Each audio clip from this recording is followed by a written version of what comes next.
अस्सलाम वालेकुम students, I hope you will be fine.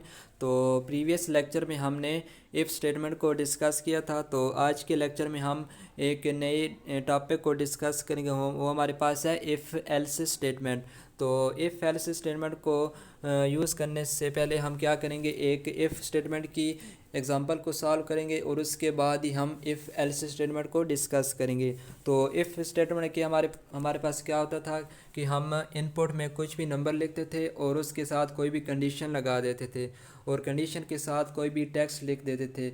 और अगर वो कंडीशन हमारे पास ट्रू होती, उस केस में वो टेक्स्ट जो हमने उसके साथ दिया था वो हमारे पास प्रिंट हो जाता है। और अगर हम वो स्टेटमेंट जो हमारे पास कंडीशन है वो हमारे पास अगर फॉल्स होती है तो उस केस में स्क्रीन पर कुछ भी प्रिंट नहीं होता।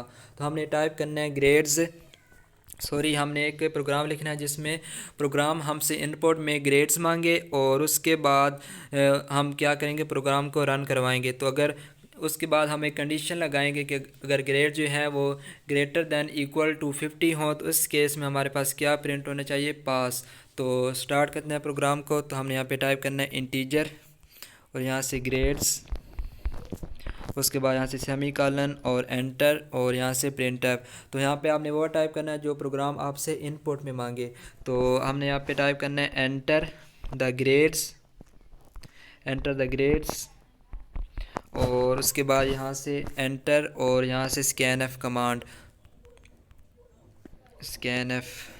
और उस ऊपर आपने लाइन नंबर 4 में इंटीजर को यूज़ किया। तो इंटीजर के लिए फॉर्मेट स्पेसिफायर हमारे पास था %d और उसके बाद यहाँ से कोमा और यहाँ से एंड, ऊपर आपने ग्रेड्स लिखा तो यहाँ पे ग्रेड्स टाइप करते हैं। उसके बाद यहाँ से एंटर।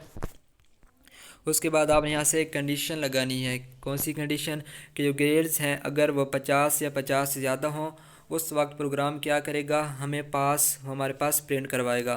तो आपने यहाँ पे टाइप करना है grades, grades greater than equal to 50। उस केस में हमारे पास क्या प्रिंट होना चाहिए, पास। तो हमारे पास प्रोग्राम बन चुका है।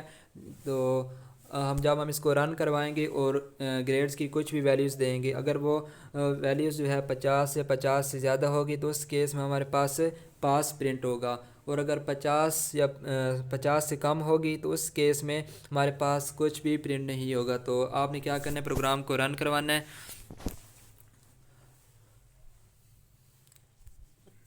तो हमारे हमारे पास है यहाँ पर एंटर द ग्रेड्स। अब यहाँ पर कुछ भी ग्रेड्स लिख दें, मिसाल के तौर पर आप यहाँ पे टाइप कर दें 56। हाँ, 56 जो है वो 50 से बड़ा है तो इस केस में क्या प्रिंट होना चाहिए, पास। तो इसको एंटर टाइप करेंगे तो हमारे पास यहाँ पे पास प्रिंट हो जाएगा। लेकिन अगर हम यहाँ पे टाइप करें दोबारा से इसको रन करवाएं और आप कोई वैल्यू 50 से कम दे दें, मिसाल के तौर पर 45, तो इस केस में आप देख सकते हैं हमारे पास कुछ भी प्रिंट नहीं होता। तो अगर आप ये चाहते हैं कि 45 के केस में हमारे पास फेल प्रिंट हो तो इसके लिए आपने यूज़ करना है इफ़ एल्स स्टेटमेंट का। तो सिंपली आपने यहाँ पे क्या करना है, इसके बाद ही आपने यहाँ पे टाइप करना है एल्स और उसके बाद यहाँ से एंटर और प्रिंट एफ फेल। अब हम ये प्रोग्राम कौन सा है कि हमने इनपुट में ग्रेड्स देने हैं। अगर वो 50 या 50 से ज़्यादा होंगे उस केस में पास प्रिंट होगा और अगर 50 से कम होंगे उस केस में फेल प्रिंट होगा। अगर हम सिंपली इफ़ स्टेटमेंट का यूज़ करें उस वक्त कंडीशन फॉल्स होने की सूरत में हमारे पास कुछ भी प्रिंट नहीं होता। लेकिन अगर यहाँ पे हम एल्स का यूज़ करेंगे तो हमारे पास कंडीशन है अगर वो फॉल्स भी होगी उस केस में भी कुछ टेक्स्ट प्रिंट होगा जो आप कुछ भी यहाँ पे दे सकते हैं। तो प्रोग्राम ने क्या करना है, 50 या 50 से ज़्यादा को पास प्रिंट करवाना है और 50 से कम को फेल प्रिंट करवाना है। तो रन करवाएंगे प्रोग्राम को। तो प्रोग्राम ने हमसे मांगा है एंटर द ग्रेड्स। तो आपने यहाँ पे कुछ भी लिखते 78। आपको पता है 78 जो है 50 से ज़्यादा है, तो एंटर टाइप करने से हमारे पास पास प्रिंट हो जाएगा। और अगर इसको आप दोबारा रन करवाएं और आप 50 से कम कुछ भी वैल्यूज़ दे दें 45, तो इफ़ के केस में क्या था कि 45 जब आपने टाइप किया और उसके बाद एंटर टाइप किया था तो उसके बाद यहाँ पे कुछ भी प्रिंट नहीं हुआ था। लेकिन अब हमने क्या लगा दिया, एल्स, इफ़ एल्स स्टेटमेंट का यूज़ किया है। तो इस केस में हमारे पास क्या प्रिंट होगा, फेल। तो रन करवाएंगे तो हमारे पास यहाँ पे फेल प्रिंट हो जाएगा। तो इस तरीके से आपने इफ़ एल्स स्टेटमेंट को यूज़ करना है। तो नेक्स्ट हमारे पास है, हमारी टेक्स्ट बुक में हमारे पास एक एग्ज़ाम्पल है, हमारे पास है integer a is equal to 15, हमने a को एक वैल्यू दी है 15 और उसके बाद हमने यहाँ से एक कंडीशन लगाई है इफ़ a के बाद हमारे पास है मॉडुलस ऑपरेटर और उसके बाद 2 इज़ इक्वल टू 0। इसका मीनिंग ये है कि ए मॉडुलस ऑपरेटर के क्या फंक्शन है कि किसी भी नंबर को किसी दूसरे नंबर पर डिवाइड करवाता है और बाकी बचने वाली रकम को हमारे पास क्या करता है, बाकी बचने वाली रकम को प्रिंट करवा देता है। तो हमारे पास यहाँ पे क्या टाइप किया है, ए मॉडुलस ऑपरेटर 2 की हमने ए को 2 से डिवाइड करवाना है और बाकी क्या बचता है 0। तो हमने ये क्या किया, कंडीशन लगाई है। अगर ये कंडीशन ट्रू होगी उस केस में हमारे पास क्या प्रिंट होगा, the variable A contains an even value और you are doing good job. और एल्स हमारे पास है the variable contains an odd value. अगर हमारे पास ऊपर दी हुई कंडीशन ट्रू है तो हमारे पास ये दो लाइंस प्रिंट होंगी, लाइन नंबर 6 और 7। और अगर हमारे पास कंडीशन फॉल्स है तो उस केस में हमारे पास लाइन नंबर 8 9 प्रिंट होगी। तो हमारे पास क्या है, ए के पास मॉडुलस ऑपरेटर 2, हमें पता है कि 15 को 2 से डिवाइड करने से 0 नहीं आता कि 1 बचता है। तो इस केस में हमारे पास क्या प्रिंट होना चाहिए, लाइन नंबर 9। तो प्रोग्राम को रन करवाएंगे हमारे पास एरर आ जाता है। ऐसा इसलिए है कि हमने जब भी हमने इफ़ स्टेटमेंट के साथ दो स्टेटमेंट्स को मंसूब करना है उस वक्त हमने यहाँ पे स्मॉल ब्रैकेट्स का यूज़ करना है। अब आप देख सकते हैं कि इफ़ के साथ क्या है, इफ़ के बाद हमारे पास दो स्टेटमेंट्स है। एक हमारे पास क्या है, the variable A contains an even value, और सेकंड हमारे पास है you are doing good job. तो जब हमने दो हमारे पास स्टेटमेंट्स आ जाएँ, दो हमारे पास टेक्स्ट आ जाएँ, उस वक्त आपने करली ब्रैकेट्स का यूज़ करना है। तो आपने उस इफ़ के बाद ही आपने यहाँ पे करली ब्रैकेट और उसके बाद यहाँ से करली ब्रैकेट क्लोज। तो अब हमारे पास प्रोग्राम रन हो जाएगा। तो रन करवाएंगे तो हमारे पास क्या प्रिंट होगा, the variable A contains an odd value. ऐसे इसलिए है क्योंकि ए हमारे पास 15 को 2 से डिवाइड करने से बाकी जो बचता है वो 0 नहीं बचता। तो प्रोग्राम को रन करवाएंगे तो हमारे पास प्रिंट हो जाएगा, the variable A contains an even value. या अगर हम फर्स्ट 2 लाइंस को प्रिंट करवाना चाहते हैं तो हम सिंपली यहाँ पे क्या टाइप करेंगे, 15 को 14 कर देंगे, 15 को 14 कर देंगे। और अब आपको पता है कि 14 को 2 से डिवाइड करने से 0 बाकी बचता है, मतलब ये कंडीशन क्या है, ट्रू है। तो इस केस में हमारे पास क्या प्रिंट होगा, the variable A contains an even value and you are doing good job. तो प्रोग्राम को रन करना है तो हमारे पास प्रिंट हो जाएगा, the variable A contains an even value you are doing good job. तो इस एग्जांपल का मकसद ये था कि जब भी आपने इफ़ स्टेटमेंट के साथ दो हमारे पास स्टेटमेंट्स को मंसूब करना है तो उस वक्त आपने उन स्टेटमेंट्स को किस में रखना है, ब्लॉक में रखना है। तो ब्लॉक के लिए हमने टाइप किया था करली ब्रैकेट और उसके बाद यहाँ पे करली ब्रैकेट क्लोज। तो नेक्स्ट हमारे पास एक और एग्जांपल है। तो हमने एक प्रोग्राम टाइप करना है जिसमें प्रोग्राम हमसे इनपुट में एक कैरेक्टर मांगे और उसके बाद हम उसके ऊपर एक कंडीशन लगाएंगे। फर्स्ट कंडीशन क्या होगी कि अगर वो हमारे पास कोई भी कैरेक्टर होगा, मिसाल के तौर पर ABCZ या कोई भी कैरेक्टर होगा, उस केस में हमारे पास क्या प्रिंट होना चाहिए, कैरेक्टर। और अगर वो हमारे पास कोई भी डिजिट हो, जैसे 0 1 2 3 या 9 तक हो, कोई भी डिजिट हो, उस वक्त हमारे पास क्या प्रिंट होगा, नॉट डिजिट। तो प्रोग्राम लिखना है तो हम यहाँ पे स्टार्ट करते हैं।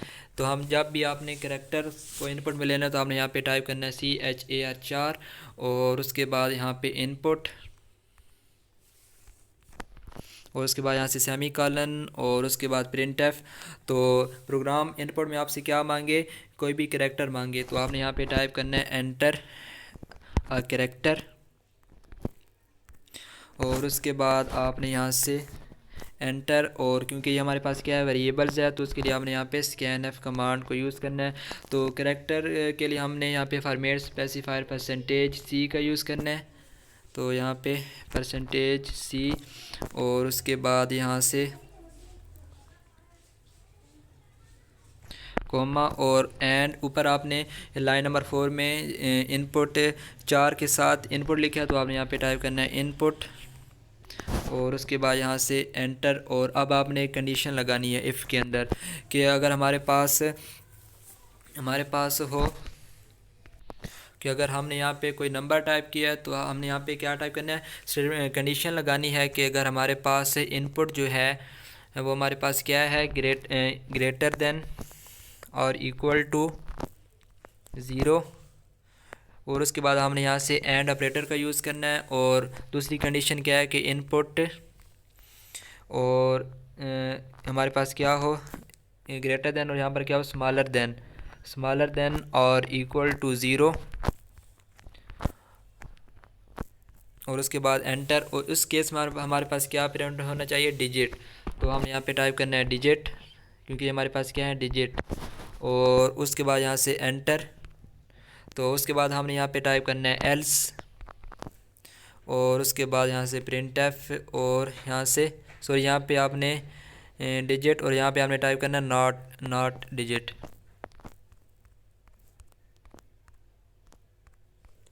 इसका मीनिंग ये है कि हमने कंडीशन क्या लगाई है, if input greater than equal to zero और input smaller than equal to sorry यहाँ पे 9 होना है, कि जब भी हम यहाँ पे कोई भी इनपुट में अगर हम यहाँ पे कोई भी नंबर टाइप करेंगे तो उस वक्त हमारे पास क्या प्रिंट होगा, डिजिट। और एल्स में क्या है कि अगर हम नंबर्स के अलावा कुछ टाइप्स करें तो उस वक्त हमारे पास क्या प्रिंट होगा, नॉट डिजिट। तो हम प्रोग्राम को रन करवाएंगे।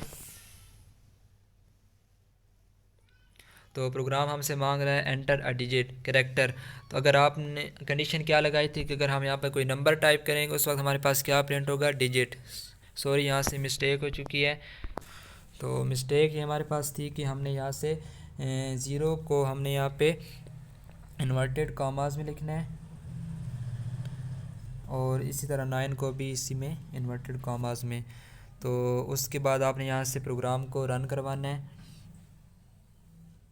तो प्रोग्राम हमसे मांग रहा है एंटर अ कैरेक्टर। तो आपने कुछ भी यहाँ पे टाइप करना है। अगर आप यहाँ पे 5 टाइप करेंगे तो हमने कंडीशन क्या लगाई थी कि अगर हमारे पास इनपुट में हमारे पास हो 0 to 9 हो, उसके दरमियान कोई भी नंबर हो, उस केस में हमारे पास क्या प्रिंट होगा, डिजिट। तो प्रोग्राम को रन करवाएंगे तो हमारे पास यहाँ पे डिजिट प्रिंट हो जाएगा।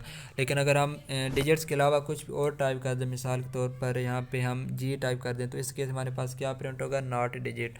तो ये हमारे पास थी इफ़ एल्स स्टेटमेंट। तो नेक्स्ट लेक्चर में भी इफ़ एल्स स्टेटमेंट का ही होगा। तो उसमें हम हमारे पास जो है टेक्स्ट बुक्स हैं उसकी जो हमारे पास हैं एक्सरसाइजेज़ और एग्जांपल्स उनको सॉल्व करेंगे। तो तब तक के लिए अल्लाह हाफ़िज़।